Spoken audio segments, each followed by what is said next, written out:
very serious today, Thursday pod.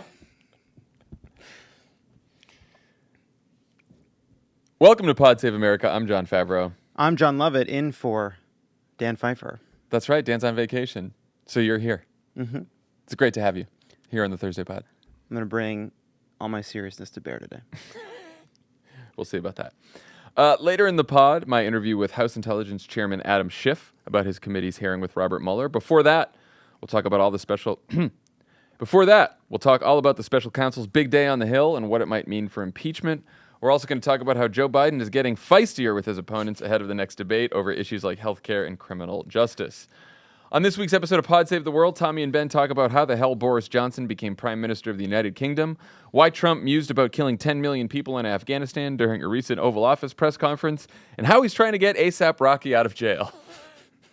Quite a range of topics on that Pod Save the World. Check it out. Sounds like a good one. Finally, the last installment of July's Crooked Minis on patriotism came out on Wednesday, hosted by Ken Harbaugh and featuring an interview with Pete Buttigieg. Subscribe to Crooked Minis wherever you get your podcasts and check out the whole series. Also, we're having a merch sale of it, I've been told.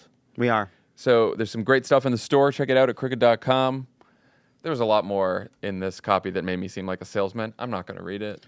Oh, yeah. 20% off this. Act now. Get 50% off your order here. I think it's time we face that given the amount of advertising we do. That I am selling underwear and home security systems. I think this is a nuance that is lost on most listeners. Cool. Anyway, there's a sale. Go get some t-shirts. Okay, let's get to the news. In 6 hours of testimony before the House Judiciary and Intelligence Committees, Special Counsel Robert Mueller limited himself largely to confirming the already explosive findings of his investigation, that the president and his campaign encouraged Russia to commit crimes to help him win the presidency, eagerly accepted and then benefited from those crimes, lied about it, and then obstructed the investigation into those crimes and other crimes. Mueller did not, however, break a lot of new ground. He refused to answer a lot of questions, and he seemed a little hesitant and a little rattled at times. But it was a day of hearings where I think anyone who watched heard a pretty damning story about the president's corruption and, as Adam Schiff said, his disloyalty to the country. Before we get into it, I believe we have a clip of Jerry Nadler, the chairman of the House Judiciary Committee, opening up the first hearing of the day. So the report did not conclude that he did not commit obstruction of justice. Is that correct? That is correct. And what about total exoneration? Did you actually totally exonerate the president? No. Now, in fact, your report expressly states that it does not exonerate the president. It does.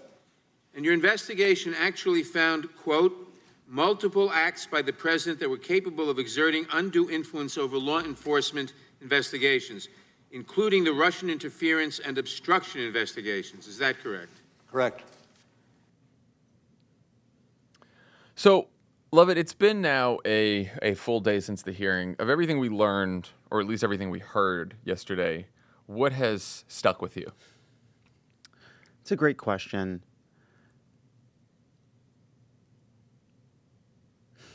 What has stuck with me? I think overall it is the moments where Mueller talked about the Russia interference was probably, to me, the place where he showed the most emotion, and where I think for him is where he believes we have a real moral obligation that we're not fulfilling. It was one of the few places where I think he didn't exactly go beyond the report, but expressed some real outrage and fear for the country because of Russia's continuing efforts to interfere with the election. And he was willing to refer to some of the conduct around Russian interference and the collaboration that, while he didn't call a crime, and the collaboration between the Trump campaign and Russia, which he didn't call a crime, but did have strong words of criticism for, and was willing to, I think, express some moral language about. I mean, those to me were the two moments and types of things Mueller said that I think will have the lasting impression for me. Yeah, I mean, he said of Trump's praise for WikiLeaks, quote, problematic is an understatement, and that such comments give, quote, hope or some boost to illegal activity, and that it certainly calls for an investigation. Mm-hmm. He also, as you referred to, he used the terms unpatriotic to talk about it. That was about the past. He also said that Russia and potentially other countries are trying to meddle in our election again as we speak. as we sit at that hearing, which I thought was rather alarming. Yeah. What else did we learn that is new that sort of surprised you from yesterday that wasn't in the report? Anything? Yeah, I mean, the one big piece of information that we learned towards the very end of the intelligence hearing was Robert Mueller saying that there were portions of the president's statements that were in some way untruthful. The exact language he used, well, he was asked the question. He was responding to leading questions from Democrats, but he agreed generally that the president did not tell the whole truth in his written answers to the special counsel. Yeah, I thought that was pretty fascinating, and I was also a little surprised that that didn't make it into the report itself. If there were untruthful answers, though, it may be hard to actually prove perjury. There's a couple other things, that he emphasized that I thought are not exactly new, but definitely confirmed the fact that, there is substantial evidence that the president did commit a crime, that he obstructed justice. Mueller agreed that lies by the Trump campaign and the White House impeded his investigation. He said that because Justice Department guidelines prevented him from indicting a sitting president, he did not make a decision either way on whether to indict the president for obstruction of justice, though this was a walk back to an original answer he gave to Congressman Ted Lieu that seemed a little more forward-leaning. I believe we have that exchange. I'd like to ask you, the reason, again, that you did not indict Donald Trump is because of OLC opinion stating that you cannot indict a sitting president, correct? That is correct. So I don't know if that was a mistake so much as it was a Freudian slip. Yeah, so that's a really good point. Yeah, so first of all, it was a stunning moment. It was an important moment because it did go further than what was in the Mueller report, right? The Mueller report doesn't say that. It specifically doesn't say that. And actually, this has been one of the most central parts of the narrative around the Mueller report because it's actually what Barr hung a lot of his argument on in his 4-page summary of the Mueller report. So the OLC memo says you cannot indict a sitting president. That memo was something that Robert Mueller was going to respect. That meant that Robert Mueller could not indict the president. And based on that logic, it meant he couldn't say in his report, this is what you glean. It vacillates between something he's saying explicitly and less explicitly. But what that meant is not only could he not indict a sitting president, he did not feel it was appropriate to say that he would indict a sitting president, but for the OLC memo, because that is basically saying, I would like to indict the president, which achieves the same end without actually being able to put someone on trial and having them an opportunity to defend themselves. Yeah, in the report, in what we just heard in that clip, that is an effective accusation against the president, even if it's not technically an accusation, because it's saying, I believe, as a prosecutor, he committed obstruction of justice, but because of this rule, I couldn't charge him. Now, it's interesting, not everyone agrees with Mueller's conclusion there. One notable person who did not agree with Mueller's contention that he did not have the power to say he would have charged him but for the memo is William Barr. And Neil Katyal, who was the Solicitor General in the Obama administration and also wrote the special counsel regulations, he brought this up yesterday in an interview. He reminded us that Barr said in an interview after the report was out that Mueller could have reached a conclusion on obstruction if he wanted. Why didn't he? I mean, I sort of took it as, okay, well, that Mueller was doing the right thing here. But I sort of wonder if we'll look back and wonder, why didn't Mueller say, yeah, I did reach I investigated this president. Here's all the evidence. I reached a conclusion on obstruction. But, there's the OLC memo. I can't charge a sitting president. So take this as an impeachment referral. Yes. I actually don't think we'll have to do very much wondering far into the future. I think we can actually wonder about it pretty well right now. It feels like a kind of moral probity that goes so far beyond what was necessary to uphold, I think, a sincere conviction around the rule of law and the limitations of the special counsel rules. I take the author of those rules at his word, and I understand Robert Mueller's general principle of I would like the facts to speak for themselves. I do not want to be part of an ad. I do not want to be part of a partisan campaign one way or the other. I'm going to trust the system, protect the Department of Justice, provide all the evidence I see fit as a kind of statement of what the law should be, how the law should work. I understand all of that. I do believe that those are principles worthy of being upheld and could have been upheld by being more explicit. I think he's a bit twisted around the axle in these moments because there's this logical argument that ends in I can't really say very much at all. Yeah, and another moment where it seemed like he had sort of twisted himself in knots around this question is when Ted Lieu is questioning him on, he's basically saying there are three elements to obstruction of justice. You have evidence that it met this element, that you have, and he basically gets Mueller to admit that all three elements of obstruction of justice have been met, the legal elements to make obstruction of justice, and then Mueller basically stops at the end of that, realizing that he had sort of just walked into this trap and said, yes, but I didn't formally reach that conclusion. And it's like, well, what other conclusion could you have reached because you just agreed that all the elements to obstruction of justice were there? Right. It's like he's singing Happy Birthday and just not playing the last note. Right. It's like we all know what you think. The Republicans know what you think. The Democrats know what you think. You know what you think. The lawyers sitting behind you know what you think. The reporters watching this and scoring this, to make sure this, to see whose triple axles landed and, who got the quad. Everyone knows what you think. You laid it out in your report. There are 10 instances of obstruction of justice. It's as clear as day. He did it on television. He did it on Twitter. He did it to you and to Jim Comey, someone you know well. A member of a leader of the FBI, someone you respect, someone you admire. The challenge in all of this is we are having an incredibly important and large debate where no one really, underneath it all, disagrees on what happened here.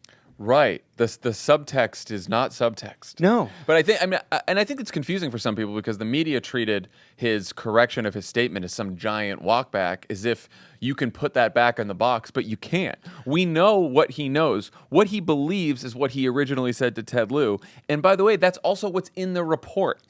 There is nothing in the report. There is no evidence that there are other reasons why he did not bring a charge against the president for obstruction of justice. It was not for lack of evidence. No, and the part of the report where Mueller says, there were other issues that prevented this conclusion from being reached. It's what Barr hangs its hat on. It's what a lot of this debate hangs its hat on. The walkback isn't. Robert Mueller denies that but for the OLC memo, he would have charged Donald Trump. The walkback is Robert Mueller won't say that but for the OLC memo, right, he wouldn't have charged Donald Trump. It is a semantic walk back, ultimately.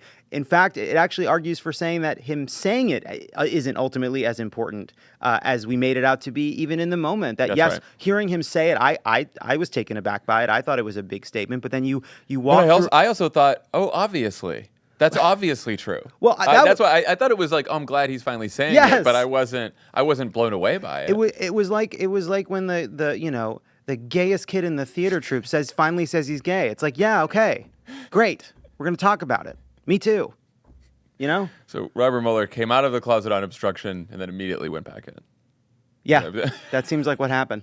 So that's some of what we learned or heard confirmed out loud by Mueller. Now, before the hearing, House Democrats were telling reporters that their goal for these hearings was to bring the Mueller report to life. How well do you think they did on that front? And what could have gone better? Do you think the Democrats were effective? And then I guess we should talk about, do we think Mueller was effective? Well, it wasn't exactly Shakespeare in the Park. I'm of two minds on this. We were watching this. We saw, we criticized pundits for saying that, the optics were a disaster. It wasn't exciting. It wasn't dramatic. There wasn't a big reveal. And yet at the same time, it's also true that given the expectation that Mueller wasn't going to say very much beyond the report in the hearing, a lot of this was about taking the words that were on the page and bringing them to life and showing them to the American people. And by the way, one huge obstacle to that goal is that, a night or two before the hearings, Mueller's people said to Democrats, oh, he's not even going to read parts of the report out loud so that you have that soundbite, which I thought is a bizarre decision and in no way warranted or necessary. Yes, I guess I understand it because in terms of from his perspective, Right. as use of time and actual value, reading out loud words that have already been released to the public is pure politics. It is again in line with the Democrats' goal of a lot of people in this country didn't read the report. We believe that Robert Mueller should stand by the words that he wrote, that he does stand by the words that he wrote. So if he stands by them and believes in them, why not say them to people who may not have read the report? I think it's a very fair request. Yeah, I think right. I think it's. I see both sides of it. I don't actually ultimately think him reading from the document would have been It wasn't magic beans. No, it wasn't magic beans, as we say. It wasn't magic beans, but classic. It's my new classic magic beans. As we say in politics, it wasn't magic beans. But there were a lot of big moments that came out of the hearing. Nadler asking about exoneration and getting some of those answers on the record, the moment about Trump being dishonest, the moments about a lack of patriotism, about things deserving to be investigated, about Russian interference. I thought Schiff's questioning was really effective. There were other moments of questioning that were very effective, and I think those moments were played pretty often on television. I presume many of them were played on the local news and were part of the coverage, but also part of the coverage was the general critical response and the Republican response that Mueller was, he fumfered a bit. He had to search his pages. He asked for questions to be repeated. He wasn't very dynamic. Some of the lines of questioning didn't lead to very much. Donald Trump went out to the helipad and started shouting over the sound of propellers about how it was fake news and saying both I didn't watch the coverage, but what you did was wrong, and what you did was wrong, and what you did was wrong. Yeah. So all of that is infused in how this is. Received. Is there a version of it where we got more out of it? Yes. Did we still get a good amount of coverage of Mueller's underlying claims in the report in a way that hadn't happened at any point previously? Yes.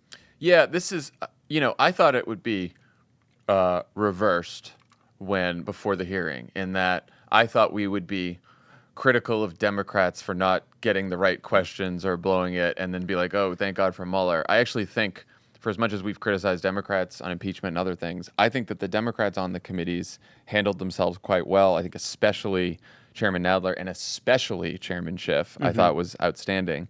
And within the context of interviewing a witness who had said at the outset that he would not read parts of the report and would not go beyond, as he said, the four corners of the report at all.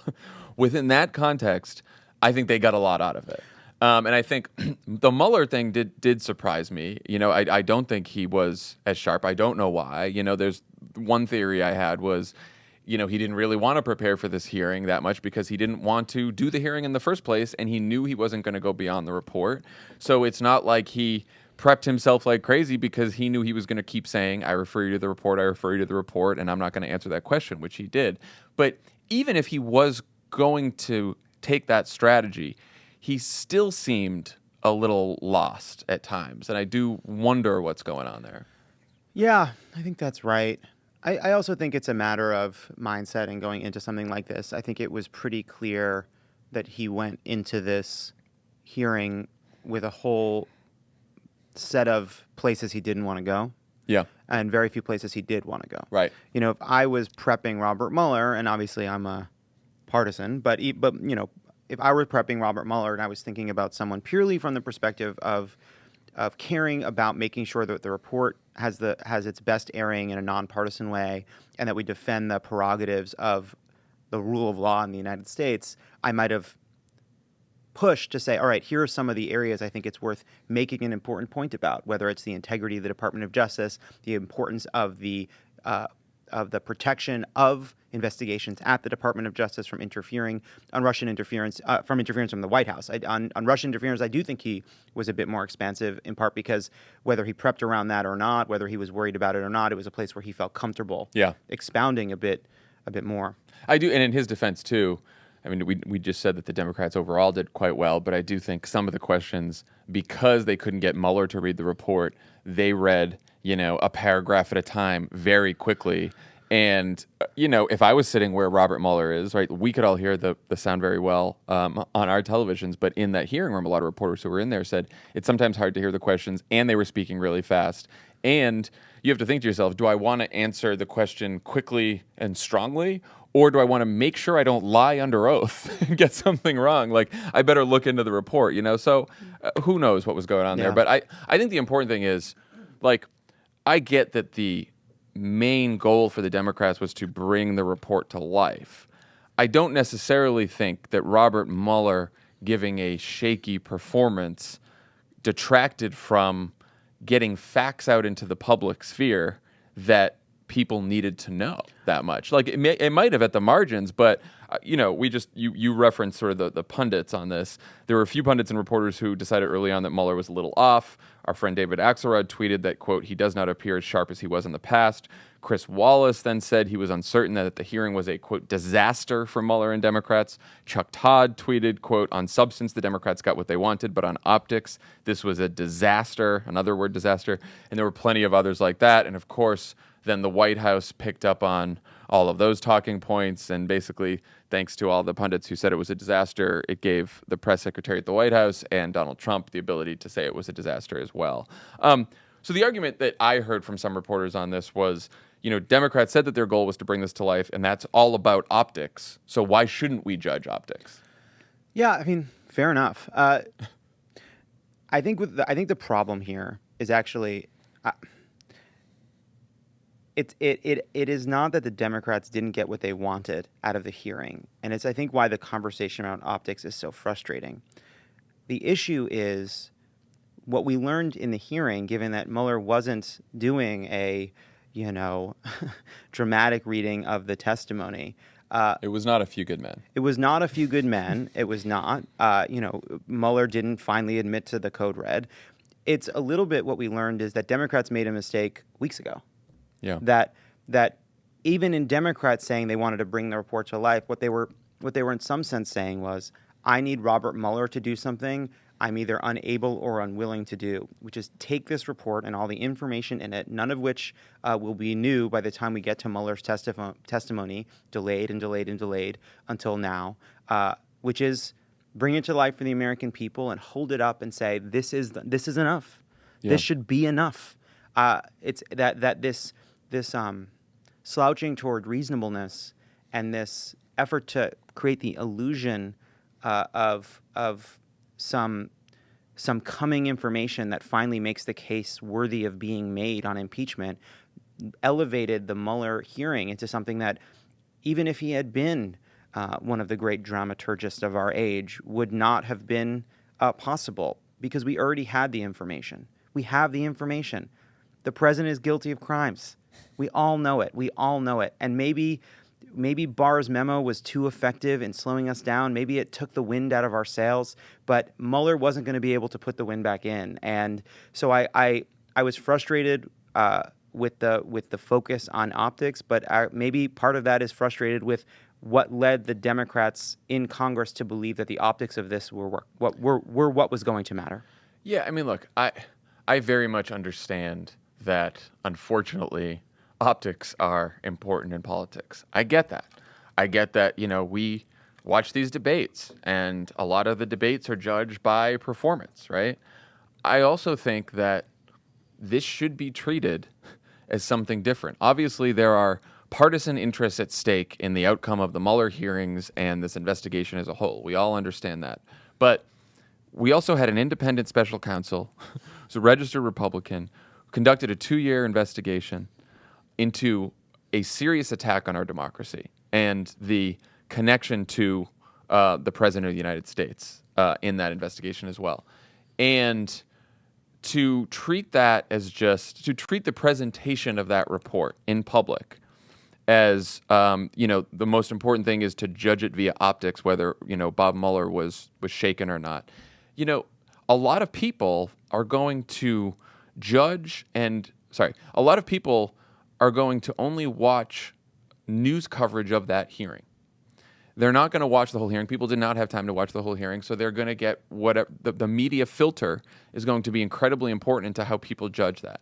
And if someone turns on their news and they've been busy all day, don't they deserve to hear what exactly happened in the hearing and not a bunch of talking heads saying it was a disaster for Democrats because Bob Mueller was unprepared? Don't the American people deserve to hear the substance of what Robert Mueller told them about a foreign power attacking our election? Yes, I mean, this is in this one instance. We're just asking for one fucking instance. In you know what? I'm not. I'm asking for more than one. I am too. I've just set my sights low. And I know that to the reporters that hear this criticism, there's like a bit of a rolling of the eyes. Like, yeah, no, I know. Like, what world do you live in? Well, they say, you blame the media for Trump. It's like, no, I don't blame the media for Trump. I don't think that if Maggie called it a lie, that again the magic beans would. Yeah, we're not making that case. I just think it's worth reflecting collectively, not pinning it on any journalist, but like some of the hardest things for us to talk about are the larger kind of contours of the way we talk about politics that have been developing and growing for decades, not born of this election, not born of 2016, but that are a culmination of a lot of changes in how we talk about politics. There is an assumption inside of the political coverage that says the optics were a disaster for Democrats, which is that I'm saying that for you, the pundit, the observer, the person watching politics from the outside. But it assumes that you are not the only mediator. It assumes that there is some other form of coverage that is covering the substance and revealing the substance to people. And you're watching that coverage and saying, here's how I think it's working. The problem is there isn't that other kind of coverage. This is the way we talk about politics. This is the way politics is mediated for people. The way you say it seems is how it seems. And so it's a vicious circle. I sometimes think that reporters and pundits don't understand the power they wield to actually shape the public narrative. And exactly. That's partly because no one reporter or pundit has the power to do it themselves, and so they often say, oh, well, it's just my tweet. What are you getting upset for? But collectively, and there is a hive mind approach here to this, right? Like one person on Twitter says it's a disaster, and then the other person says, and then all the folks who are stuck in DC start thinking the same way, and suddenly that's the narrative. And those people all know. They know how damning the report is. They know how damning Robert Mueller's testimony was. They know that. And so when you say, the optics are a disaster, that is the optics being a disaster. It is the description of the optics that becomes the optics. Yeah. It is a self-fulfilling prophecy, and it is naive, and it is a fantasy. But it ought to be at least part of how we talk about this, where what if the instinct was, in some cases, for some people, to see what Robert Mueller is saying, to see how this is a culmination of weeks to get Mueller to testify about the content of his report. And the response was, wow, this is important substance. It's really important and necessary information. It was conveyed in an undramatic and halting way. It is now our job to bridge that gap, to help people understand what it is, to overcome the optics. Oh no, the optics are preventing people from seeing why this is important. I better overcome those optics and make it my job to show people what really happened. Yeah, and look, you can do both. We didn't start this whole thing by being like, no, Robert Mueller was perfect yesterday and he was amazing and he won the no. You can admit that he was stumbly, but also let people know the relative importance of that in relation to the overall testimony and what we learned. That's not that hard. Yeah. So let's talk about what happened after the hearing. The president very predictably declared the day a victory for himself and pointed out all the pundits and reporters who agreed with him that it was a disaster for the Democrats. Democratic leaders responded in a press conference where Nancy Pelosi said this of impeachment, quote, "My position has always been whatever decision we made in that regard would have to be done with our strongest possible hand, and we still have some outstanding matters in the courts." She's referring to the lawsuit to force former White House counsel and Mueller star witness Don McGahn to testify, and for DOJ to hand over all the underlying evidence from the Mueller report. But according to Politico, Judiciary Chairman Jerry Nadler tried to push Pelosi to launch an impeachment inquiry in a private caucus meeting Wednesday after the hearing, and the speaker basically said, "Not just yet." Lovett, what's it going to take here? Does impeachment get easier from here, harder from here? What do you think? It did. I do not believe impeachment got easier. Let's face it; it just didn't. Where we are now is in many ways where we were before the Mueller testimony, which is Mueller was never going to provide you the perfect recipe for impeachment. He's not going to do your homework for you. He wasn't going to do it, and he's not going to take the test. It's a hard decision you're going to have to make for yourself, and no one's going to make it easier for you. House Democrats. Yes, and a lot of the coverage has been around how much Mueller did or didn't reveal. But one other facet of what we saw unfold was actually the Republicans on the hearing just throwing their conspiracy theory punches and trying to drum up, insults to the special counsel, to the partisan witch hunt of the investigation, all the usual fare. Some of it, a new gloss on sort of a classic, a remix. But it didn't land very hard either. It actually sort of, I think, didn't change the conversation in the other direction at all, because where we are is where we were before. We have basically the same amount of information, a little bit more nuance, a little bit more insight. From what Mueller said, Mueller built on his statement in response to Barr in some of his answers. We've got a bit more context for this report. It might not have provided the great TV fodder and dramatic moment that would have galvanized impeachment more quickly, but we're where we are. We have the information. If what your claim is that we need something more damning, more clear-cut than the many, many public and private crimes outlined by Mueller, not to mention the ways in which he is unfit and unsuited for the office, his racist outbursts, and all the rest. If what you're saying is that's not enough, I'm not sure what ever would be. Yeah, look, I get how hard this vote is. I get that it's not popular.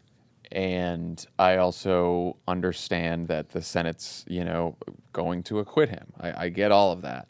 I also understand that it is a legitimate strategy to say, I want to tie up all the loose ends before we have this vote. I want to, compel McGahn to testify. I want to compel the DOJ to get us all the documents that we need. I get all that.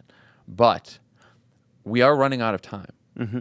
That in an election year in 2020, it's going to seem foolish to have an impeachment hearing while this presidential campaign is going on. And so, and you've said this before, Lovett, like that leaves the fall. And I think, look, Jerry Nadler clearly wants to do this. Like Nancy Pelosi's sort of standing in the way here. And Nancy Pelosi in fairness, she's trying to cover for a lot of Democrats who were just not there yet. And I think I'm sorry to interrupt, but it's just like she's in some sense covering for those Democrats, but also in her standing in the way, she helps make it less likely in some way. So it's both. That's all. Yeah. And I also, look, watching that unfold yesterday, I, for the first time, started seeing the risks in impeachment in terms of, all right, we're going to hold a bunch of televised hearings on impeachment. We better lock our shit down and make sure those hearings go well. If the reason that we are impeaching him is not just for the moral case, but to build a political case against Trump that can help defeat him in 2020. And if we're going to build that political case, all of these hearings better sound like Adam Schiff's opening testimony and his questioning and Jerry Nadler's questioning. Yeah. And it better not sound like a whole bunch of other shit that we heard. And look, we're not going to be able to prevent Republicans from like throwing out their conspiracy theories during the impeachment hearings if we have them, but got to lock that fucking case down. But I still believe in, I sat there, we're going to talk to Schiff in a bit, but I watched because I only caught parts of it, I watched his opening statement last night. And it is this sort of clarifying moment when you hear the story put together in that way. And I started thinking to myself, this is 7 minutes here, but imagine this message over and over for months during impeachment hearings. I mean, Tommy brought this up yesterday. The one thing you can say about Trump is he's on message. He's been on message, the same concise, consistent message on this whole investigation for years now. No collusion, no obstruction, witch hunt, total exoneration. You hear it over and over again. And Democrats don't have a message. And sometimes when you're all struggling to come up with a message, this happens in campaigns too, you need a forcing mechanism, right? And obviously the 2020 campaign is a forcing mechanism for whoever the nominee may be. But I think that for the House Democrats, who have been, by all accounts, sort of flailing for the last couple months, inter-party feuding, the investigation strategy hasn't been going that well by any standard. Yes, that's right. An impeachment proceeding would be a focusing mechanism to get them all on the same page and to figure out what their story is about Donald Trump and why he's unfit to lead this country, which is a very important story to have for beating him in 2020. Yes, I totally agree. And by the way, I say that as somebody who does not view, I agree with you as somebody, let me say again, and I agree with you, and I say that as somebody who doesn't view impeachment as some silver bullet. No. At all. I think there's a good... I actually think the most likely outcome of impeachment, well, there's two most likely outcomes. One, it helps us a little bit.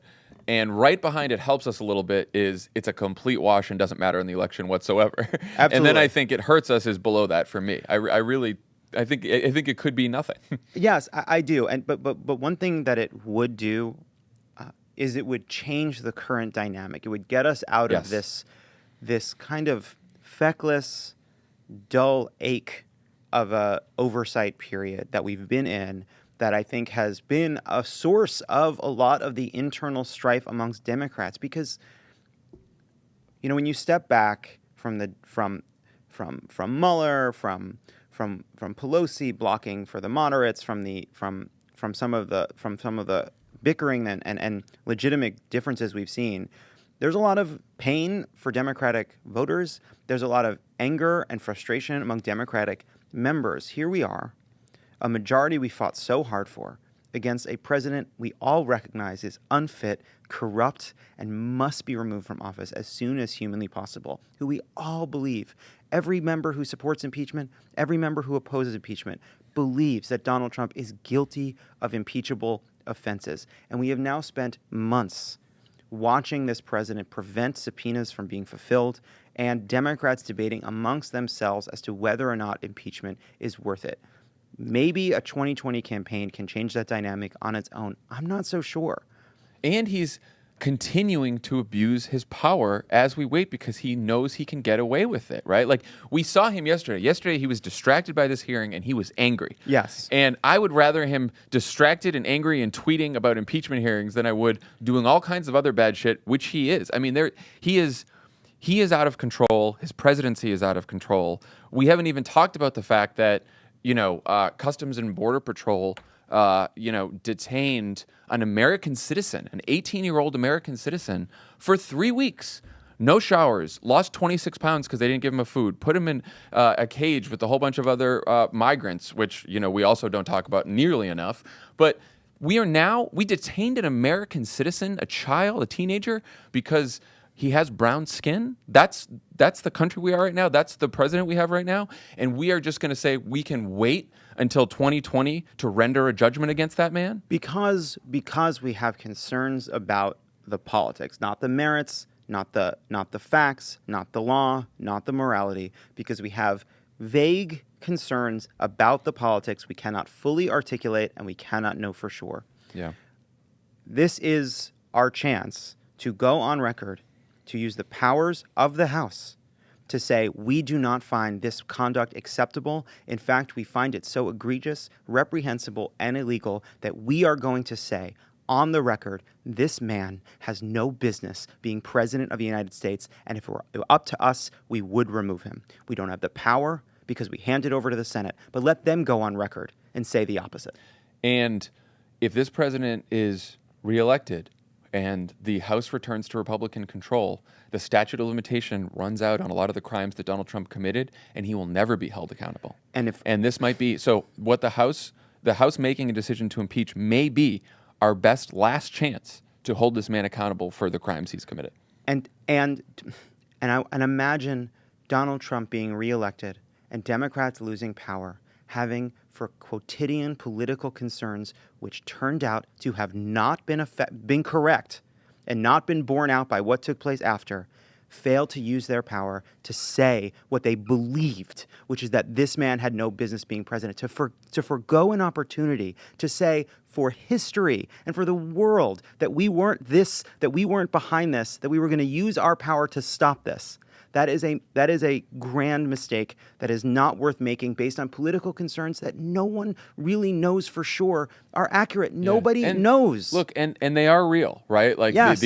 I am eyes wide open that the flip side of this is we vote to impeach, we drag the country through impeachment proceedings, and it is very unpopular, and we regret that too. But there are two really tough choices. But I don't think either choice is easy.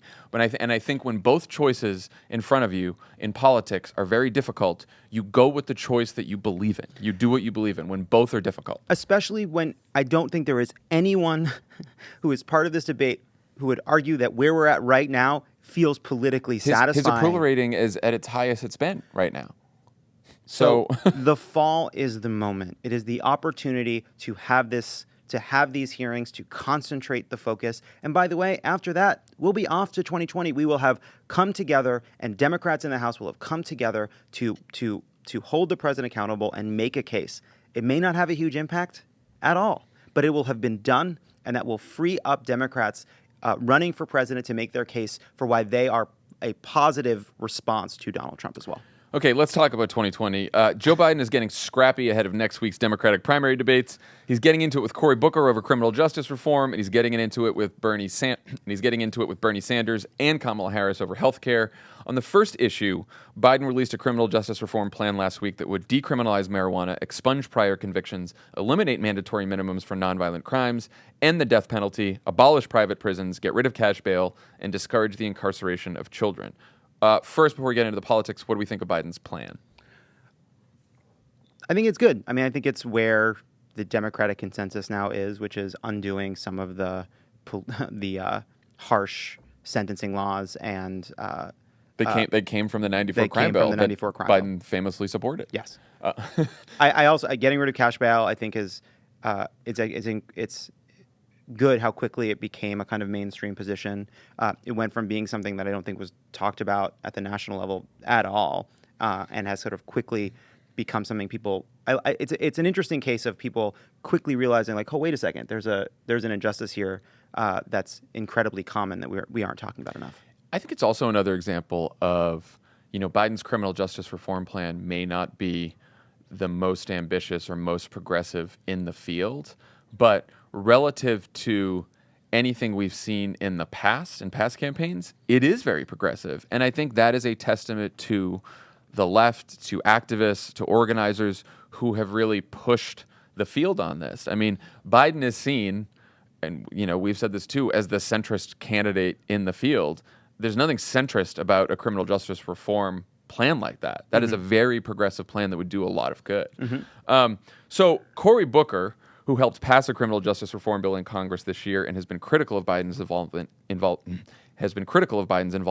1994 crime bill, tweeted the following in response, quote, "It's not enough to tell us what you're going to do for our communities. Show us what you've done for the last 40 years. You created the system. We'll dismantle it." Biden defended himself and his plan and called into question Booker's record on criminal justice and public safety when he was the mayor of New York, telling reporters this, quote, "His police department was stopping and frisking people, mostly African-American men," he said, leading the Obama administration to intercede. Quote, "We took action against them. The Justice Department took action against them, held the police accountable. He objected to federal interference. If he wants to go back and talk about records, I'm happy to do that." Whew, that got heated fast. Really fast. A couple of people put out some good criminal justice reform plans, and suddenly we are fucking off to the races. I'm old enough to remember where Biden wasn't going to get in the fray, and Cory Booker talked about love. It was 2 weeks ago. So what do you think's going on here? Why did Booker take the shot, and why did Biden respond so quickly? I think that look, Joe Biden's he's been the archer, and he's been the prey. I think he's been the prey mostly. This is the first instance of him being an archer. Yeah, that's right. I think he was sick of being the prey and decided it was time that he might have to be the archer because he couldn't. I wonder if there's a whole bunch of people who just don't understand that reference at all. Probably, hopefully. Yeah, some mostly straight people. I mean, look, I don't think it's that complicated. Biden is about to head into a debate in which he is probably going to face criticism from Booker, Harris. He'll be flanked by the two of them. Yeah, and if Biden had more debates like the last debate, he would very quickly have no chance of being the Democratic nominee. There's just no way that could continue again and again. It's not possible. Not when so much of this debate is about who will stand up against Donald Trump. So they're making a change. They're not gonna take punches. They're gonna punch back, and they're going to. The thing that was most interesting about what Biden said is, it was a signal to everyone at the debate that Biden's going to punch back. And the thing his spokesperson said was that he said, the thing that the campaign said was, if Booker wants to talk about the past, we can do that. That's an argument we'll win, but we want to talk about the future. And I think one of the lessons that one thing we said about the previous debate, one thing that was obvious probably to his campaign as well, was that Biden needs to talk about what he's going to do. He needs to talk about the future, because if they're talking about the past, it's unhelpful to their campaign. So I think this is a way of trying to signal that you can try to mix it up, but I'm going to try to push towards the future. And if you come at my record, I'll come at yours. So let's have a different kind of debate. I think that last point is very important, because all of these top candidates, none of them just appeared yesterday, right? Like, there's some people who've been in Washington much longer than others, like Joe Biden. But Cory Booker has a long record as mayor of Newark before he was in the Senate. Kamala Harris has a long record as a prosecutor, as attorney general, as a DA before she was in the Senate. We found out that Pete Buttigieg has a long record, or not a long record, but a record as mayor in South Bend. And, all of these records have elements that the candidates can be very proud of and want to talk about, but there are also sort of weaknesses in the record, or at least controversies in all of their records. And I think you're right that Biden wants to let people know, you can come at my record if you want, and there's a lot of votes you can pick, and there's a lot of issues that I've evolved on and that I wasn't so great on back then. But by the way, I'm going to come after your record too. And I wouldn't be surprised if he does that with Booker, if he does that with Kamala Harris on stage. Like, I think you're right that he is sort of putting them on notice. Yeah, he is. And look, Booker's response to Biden is a very hard hit. It's also an ad hominem attack. And I don't say, ad hominem is that's an ad hominem attack, and therefore it is unacceptable. That's not what I mean. I mean, it is not a criticism of the policy. It is a suggestion that while this policy may have elements I agree with, and actually I'm not going to be critical of what you've laid out at all, I am going to say that basically you are not the person to actually execute this policy, because in some way your heart is not fully in it, because your record reveals the kind of president you would be. Right. And I think sometimes that argument is valuable, and I think sometimes it's not.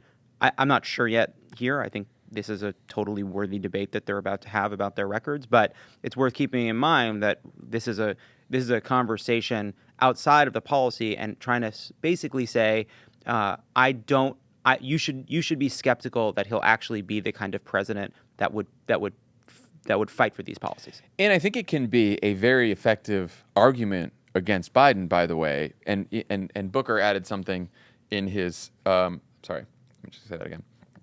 And I think Booker said something that makes it more effective, which is, I'm glad that Vice President Biden has come along on these issues. But where Booker's setting up, and I'm sure Kamala Harris is setting this up too, is, okay, who do you trust to change the system? Do you trust someone who has changed over time and evolved to a good place, or someone who's always been there? That's the argument that ultimately they want to all make against Biden, right? That it's great that he served as Obama's vice president and was progressive and supported Obama's agenda. It's great that he has progressive policies now, but who do you really trust when they're president to stick by you? And I think that could be a good argument, but there is the danger that you overdo it and that you expose yourself to your own problems in doing that. So the other issue where there was some Biden feistiness this week is healthcare.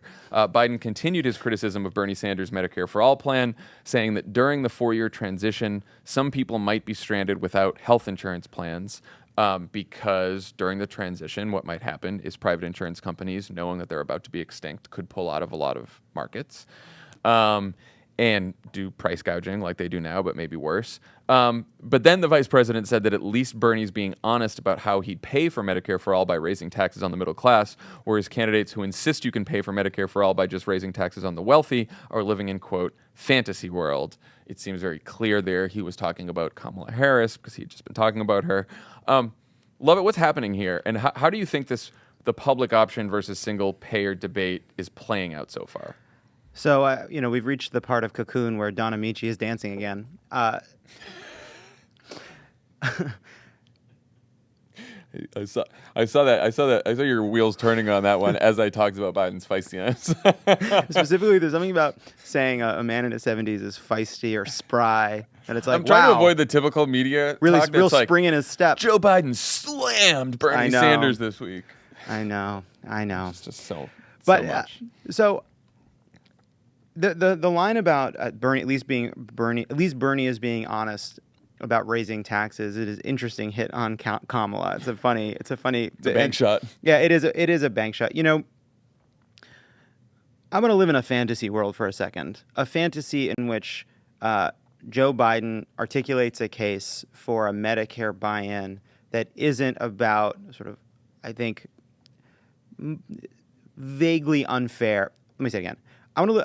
I want to live for a moment in a fantasy world where we have a debate about a public option or Medicare for all who want it versus Medicare for all that is not just based on substance and policy. Based on substance and policy, but even more than based on substance and policy is where both sides speak about the pros and cons of their own plans and each other's. Yeah, that is a fantasy world. It is a fantasy. I'm with you. I know, and I guess it's just sort of just take a moment to imagine what that would be like. It would be someone like Joe Biden saying, I see the value of a transition to Medicare for all, the efficiencies that will be gained from the system, a simple system in which everyone knows they can rely on Medicare and they will never again have to worry about falling through the cracks of a broken system in which insurance companies and pharmaceutical companies and hospital companies prey on people because you will know that you have the most reliable insurance that there could be, which is Medicare provided for the government.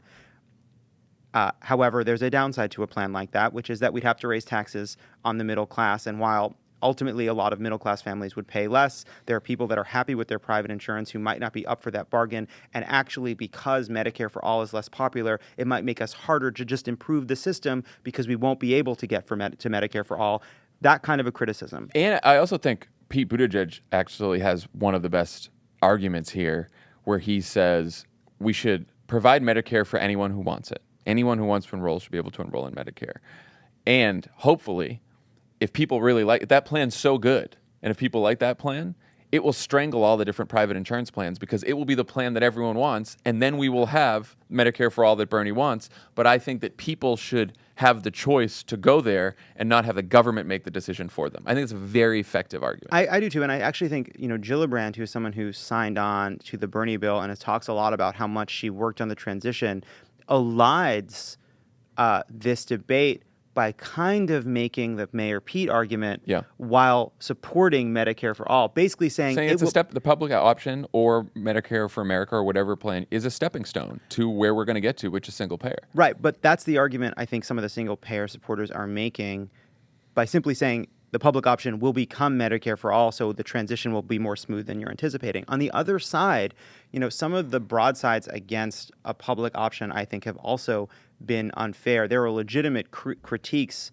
of Medicare for all, but I think sometimes the kind of attacks like this is a tool of the insurance industry, this is a tool of the pharmaceutical industry, this is allowing these companies to have too much power. I think some of that is quite legitimate, but it actually means you're avoiding making the most important case for Medicare for all versus a public option that has to be made, which is why everyone switching is better for everybody. And I think that argument, the hold hands and jump together argument, right? Like we all got, if we're going to do this, we should all do this at once, one single network. Everyone can keep their doctor and pick the doctor they want because all the doctors will be in the same network. We have all these efficiencies. And if we're going to do it, we can't do another piecemeal transition. We have to do it all at once. And how it helps you control costs and helps make sure everyone has quality insurance and that the system as a whole provides better care for everybody without some of the massive overhead and administrative costs that weigh down the system and without cracks in the system that a lot of people fall through to this day, despite the passage of Obamacare. because part of the reason I think it's important is if you support Medicare for all, you need to reckon with the fact that there are polls right now that show Medicare for all who want it, polls 70%. Yeah, here it is. 70% support Medicare for all who want it, defined as, quote, defined as, quote, allowing all Americans to choose between a national health insurance program and their own private health insurance. Even 46% of Republicans said they support such a program. This is the NPR PBS Marist poll from this week. 41% support Medicare for all, defined as a national health insurance program for all Americans that replaces private health insurance. And I do think Medicare for all supporters have to reckon with these polls, particularly because they have been the ones who have been citing so often polls that say, oh, Medicare for all, the American people want it, it's very popular. Yes, but the way that the poll is asking that question is, do you like Medicare for all, right? Which people are assuming to mean Medicare for anyone who wants it, but they assume that choice baked in. And I've seen, and there are people who criticize that and say, actually, it's actually hard to get at this information. There are people who, I'm sure it is, and of course, and there are people who claim they like their private insurance, but the next follow-up question has to be, have you used it? How good is your insurance? How do you know your insurance is good? Right? There are complications in this, but all that's a way of saying, accept all those complications. If you believe Medicare for all is the right policy, rather than attack the polling result, I would like to hear arguments to close that gap. And by the way, getting to 41% on Medicare for all is an achievement. It is an achievement. It speaks to the current failures of the healthcare system and the incredible work and activism and organizing that's gotten this issue so quickly into the mainstream. Yeah, and I will say on the financing point, because Biden did make the point about middle-class taxes, about Kamala Harris, we haven't even started a debate about that yet, right? Most of the debate so far has been about a single government plan versus keeping your private insurance. I don't necessarily think that is going to be the most important thing in the end here. Like, the financing is very difficult for a full Medicare for all system. Medicare for America, which Center for American Progress and sort of like Pete Buttigieg, Beto O'Rourke, they've sort of hovered around that. They just released a plan. You can finance that purely with tax increases on the wealthy. Biden is correct, and Bernie is correct and honest about it, that you do have to raise middle-class taxes. Now, Bernie says that by raising the taxes, you still end up saving money because you're not paying any premiums anymore, which eventually is true. But I do think that Kamala Harris does need to answer, how she's going to fund Medicare for all, or at least some funding options, particularly because her first piece of legislation that she wants to pass is a middle-class tax cut. So she wants to pass a middle-class tax cut, but also is signed on to Bernie's Medicare for All bill, which is trillions and trillions of dollars. I think that this is why we have seen a lot of Kamala raising her hand and then explaining the hand raise and signing on for Bernie's bill and then avoiding this part of the question. I have a feeling I don't know if Kamala Harris is going to actually try to answer and solve this problem or try to hide from it like whack-a-mole. You mean what she has said in the past when confronted on plans to pay for things is Democrats too often worry about how we can afford it, and my question is, how can we not afford it, right? And I think she's speaking to sort of this feeling that's in the Democratic Party, at least among the activist base, that in the Obama presidency, we worried far too much about deficits and debt, and that is a very valid critique.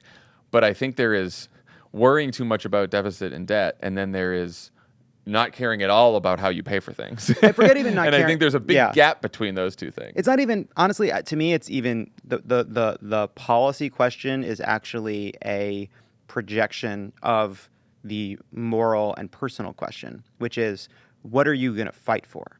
Right. You've signed on to Medicare for all. That's true. Do you believe in Medicare for all so much in your bones that you're going to go out on the campaign trail and start making a case for why, even though middle-class taxes will have to go up, ultimately middle-class families will save money and everybody will be safer? My honest view is I don't believe that that's her position. I think she signed on for this bill. I think she really loves her middle-class tax cut that she's been talking about. I think she likes her middle-class tax cut, and I think probably, she's seeing polls like this and thinking, I need to find a way to go from signing on to Bernie's bill to ultimately being for a Medicare for all who want it type plan, right? I mean, that is, I think, where the Democratic consensus is likely to end up. Yeah, well, certainly in the polls, that's where the party is now. Yeah.